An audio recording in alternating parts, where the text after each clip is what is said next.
They came to him desperate. They came to him frightened. They came to him carrying diagnoses that their oncologists had delivered in quiet hospital offices with careful voices and lowered expectations. They came because they had heard about New Hope Cancer Clinic, about the integrative protocol, about the man who said he could help when everyone else had run out of ideas. They came because when you are sick and scared and the system has told you it is running out of answers, you will find any door that stays open. Dante Bettis kept the door open. He charged $40,000 to walk through it. He had no medical degree, no license, no protocol, no hope of any kind. Just a private jet, a very good suit, and 147 people who trusted him with their lives. Welcome to Corporate Chaos Scandals, the place for the most shocking and unbelievable workplace confession stories. From office drama to hidden secrets, nothing is off limits. Before we get into this, make sure you subscribe and like, because we bring you stories like this every week. His name is Dante Bettis, 39 years old at the time of his arrest. Born in Atlanta, Georgia, and raised between Atlanta and a series of other cities as his family moved with the particular frequency of people whose financial circumstances required flexibility, he had, in the account of his life before New Hope, the kind of biography that contained no single dramatic origin, but rather a cumulative pattern, a series of ventures, schemes, operations, and enterprises, some legitimate on their surface, none sustainable underneath, that had produced in the 2 decades since he left school a comprehensive education in how to present something as more real than it was. He had sold supplements, nutritional products marketed through a network of independent distributors, the kind of structure that existed in a regulatory grey area and that generated income for Dante primarily from the recruitment of distributors rather than the sale of the product. He had run a financial coaching program, online courses and group calls marketed to people who wanted to improve their money management, taught by a man whose own finances were in a state of consistent disorder. He had been involved in a luxury concierge service, a property investment education program, and a wellness retreat operation, all of which shared the quality of being constructed primarily around the appearance of value rather than its delivery. None of these had been prosecuted. Some had attracted regulatory attention that Dante had navigated by restructuring the entity or moving to a different model before the attention became formal. He had learned across these years the specific skill set of a man who understood how to operate at the edge of what was actionable, how to keep the claims just vague enough, the structure just legitimate enough, the paper trail just sufficient enough to survive the kind of scrutiny that ordinarily followed complaints. The cancer clinic was different. The cancer clinic was not at the edge of what was actionable. The cancer clinic was the most serious thing Dante Bettis had ever done, and it had nothing in common with the regulatory grey areas of supplement sales or financial coaching, except the one quality he brought to all of it, the ability to make people believe. The idea came, he told the investigating agents in the account they found least credible and most revealing, from a conversation at a dinner party. He had been seated next to a woman whose mother had recently completed treatment for an aggressive form of cancer and who described, over the course of 2 hours, the terror and expense and emotional exhaustion of the American oncological system, the insurance battles, the side effects, the sense that the system was managing the disease rather than the person. She said, "There has to be something better than this. There has to be a more whole approach." Dante agreed. He had no medical background. He had no idea whether there was something better than this. What he had was the specific attentiveness of a man who, when someone describes a pain clearly enough, immediately begins to imagine what it would look like to offer relief. He spent 2 months doing research, not medical research, market research. He read patient forums. He read the accounts of people who had been through cancer treatment and felt that the conventional system had treated their body without treating their personhood. He read about integrative oncology, the legitimate field of medical practice that combined conventional treatment with evidence-based supportive care, with the specific purpose of absorbing its language and its frameworks without acquiring any of its clinical training or its regulatory standing. He registered New Hope Cancer Clinic as a wellness centre, not a medical clinic, not a treatment facility, a wellness centre which had a different regulatory footprint and did not require the medical licensing that a clinical operation would have demanded. He found an office space in a suburb of Atlanta and fitted it with the visual language of medical credibility. Clean lines, calming colours, the kind of reception area that communicated competence and care in the specific aesthetic vocabulary of healthcare environments. He ordered certificates for the walls from online printing services. He created a professional website with language drawn from legitimate integrative oncology research, carefully edited to remove any specific clinical claims while retaining the reassuring density of scientific-sounding terminology. He developed the integrative protocol. The integrative protocol was, in clinical terms, nothing. It was a combination of dietary supplements available at any health food store, a breathing and movement program that drew from freely available mindfulness resources, a series of group sessions that Dante facilitated himself and that were structured around motivational and emotional support frameworks he had absorbed from the wellness retreat operations of his earlier career, and a monthly one-to-one consultation with Dante himself, during which he reviewed the patient's self-reported symptoms with an attentiveness and apparent expertise that was, consistently, the thing patients cited most in the testimonials he collected and published. He charged $40,000 per course. The course ran for 6 months. It could be extended for an additional $30,000. The first patients arrived in the 4th month after opening. His recruitment strategy had 2 pillars. The first was digital, a carefully managed online presence that mixed the language of hope with the language of science in proportions calibrated to reach people in the specific emotional state of cancer patients or their families, who had been disappointed by conventional treatment and were looking for something the system had not offered them. The website included testimonials. The testimonials were real. They were written by people who genuinely felt that their experience at New Hope had been positive. They were positive because Dante Bettis was, whatever else he was, extremely good at making people feel cared for. The emotional experience was genuine, the clinical value underneath it was not. The second pillar was referral. He cultivated relationships with a small number of individuals who were embedded in cancer patient communities. Support group facilitators, caregivers who had developed networks through their own experiences, people who had become informal nodes of information within communities of sick people and their families. These individuals were not medical professionals. They were people who cared deeply about the communities they were part of and who believed, because Dante was very good at making people believe, that New Hope offered something real. By month 8, the waiting list was 3 months long. By month 14, 147 patients had enrolled in the integrative protocol. Some of them were in concurrent conventional treatment. Their oncologists were not informed of the New Hope involvement. Some had declined further conventional treatment and were relying on the protocol as their primary response to an active cancer diagnosis. Some had completed conventional treatment and were using the protocol as a maintenance and support program. The $40,000 fee was collected in full before the protocol began.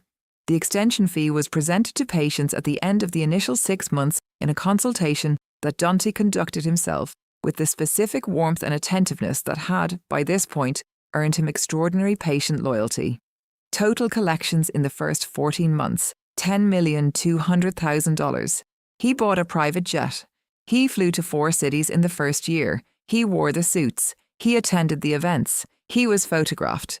He gave an interview to a wellness publication in which he spoke about the failure of conventional medicine to treat the whole person and the need for a more human approach to serious illness. The interviewer described him as passionate and knowledgeable. He was very good at passion. Knowledge was the thing he was performing. The patients who were not getting better continued to come to him because the experience of being at New Hope was genuinely different from the experience of being in a conventional oncology setting. He listened to them. He remembered their names and their fears and the specific details of their lives that they had shared with him. He validated their hope and he supported their emotional well-being in ways that the exhausted, overstretched conventional system often could not match. This is the most uncomfortable truth of this story. The thing that made New Hope effective at taking money from sick people was not a lie. The warmth was real. The attentiveness was real. The experience of being seen and heard and cared for was real. The protocol had no clinical value, but the human value of being in a room with someone who made you feel that your life mattered, that was not a fabrication. It also had no power over cancer, and cancer does not negotiate with the quality of the experience. 3 patients died during the course of their New Hope enrollment. Each death had multiple contributing factors. The clinical complexity of late-stage cancer means that attribution is rarely simple. But in each case, there were elements of the timeline, decisions to delay or discontinue conventional treatment, choices made in consultation with Dante about prioritizing the protocol, that investigating clinicians would later identify as factors in how the final months had unfolded. Dante did not know these patients were going to die when they came to him. He did not intend their deaths. He intended their money, and he was indifferent to whether the thing he was charging them $40,000 for had any chance of helping them, which was a moral position so far below the standard required for what he was doing that the distance between his intent and its consequences had become irrelevant. The pharmacist's name is not publicly known. She asked that it not be. What is known is that she had a family member enrolled at New Hope, not a terminal patient, a person in recovery from treatment for an early-stage diagnosis, using the protocol as a support program, and that she had, over the course of several months, grown increasingly concerned about the supplements being prescribed by the clinic. Not because they were dangerous in themselves, because they were expensive, unregulated versions of standard health store products being presented to patients as specifically formulated clinical preparations. Because the pricing she could see on the invoices her family member was receiving did not correspond to any legitimate pharmaceutical supply chain she could identify. She requested documentation from New Hope about the sourcing and formulation of the protocol supplements. She received documentation. She took it to her professional network. 2 licensed pharmacists and a clinical pharmacologist reviewed it. Their conclusion was unambiguous. The documentation was fabricated. The products were standard market supplements repackaged and repriced. She filed a complaint with the State Medical Board.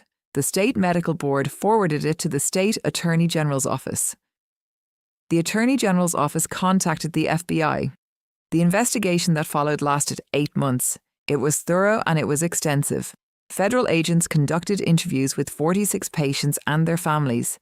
They reviewed every intake document, every protocol plan, every financial transaction associated with New Hope.